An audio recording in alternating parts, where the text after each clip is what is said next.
তো ফ্রেন্ডস, তোমরা নিশ্চয়ই জানো যে আমাদের নিচে ফ্লোরটা রং হয়েছে, যে যার জন্য সব অবস্থায় ছিল। তার মধ্যে টুকটুক করে কিছু কিছু গোছানোর চেষ্টা করছি। আর তার দেখো তার নমুনা এখনও এই টেবিলটা এরকম ডাস্টবিন, মানে ডাস্টবিন ছাড়া কী বলবো বলো। তো এখন এইরকম ইলেকট্রিক হয়ে অগোছালো হয়ে আছে। এই কর্নার এখনও দেখো কি অবস্থা হয়ে আছে। আর এখানে দেখো আমার ছেলে সমস্ত বইপত্র এখানে এমন করে ছড়িয়ে ছিটিয়ে রেখে গেছে। তো যাক, কি করব, মা হয়েছি যখন তখন তো কাজ করতেই হবে। আর ছেলেদের অগোছালো জিনিস গোছানো তো করতেই হবে, আর তো কেউ নেই। তো এই অফ সময়গুলো যেগুলো পাই, অফ সময় বলবো না তো কি বলবো, দুপুর টাইমে লোকে যখন খাওয়া দাওয়া করে একটু রেস্ট নেয়, তো আমার রেস্ট বলে হয় না।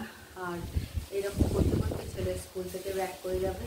তো আমি এখন দেখো এই টেবিলটা ক্লিন করব। আর এই টেবিলটা ক্লিন করার পর ওই বইগুলো এই টেবিলের ওপর শিফট করবো।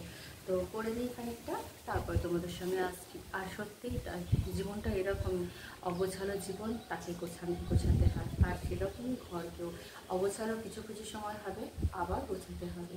ঝড় বৃষ্টি আবার সুন্দর আকাশ, এরকম করে তো একভাবে কি সৌন্দর্য বজায় রাখা যায়?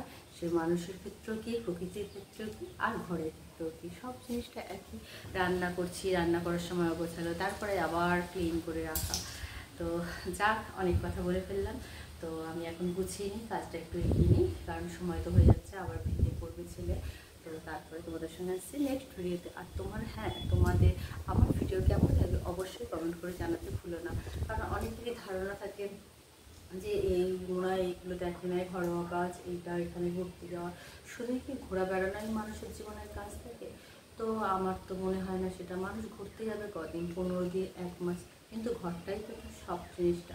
তো যারা আমাকে ভালোবাসো, আমার এইসব ব্লগিংগুলো ভালোবাসো, তো তারা অবশ্যই দয়া করে কমেন্টে জানিও যে তোমাদের কেমন লাগে, আর কী কী তোমরা জানতে চাও, কী কী তোমরা দেখতে চাও, অবশ্যই কমেন্ট করো। ততক্ষণের জন্য টাটা।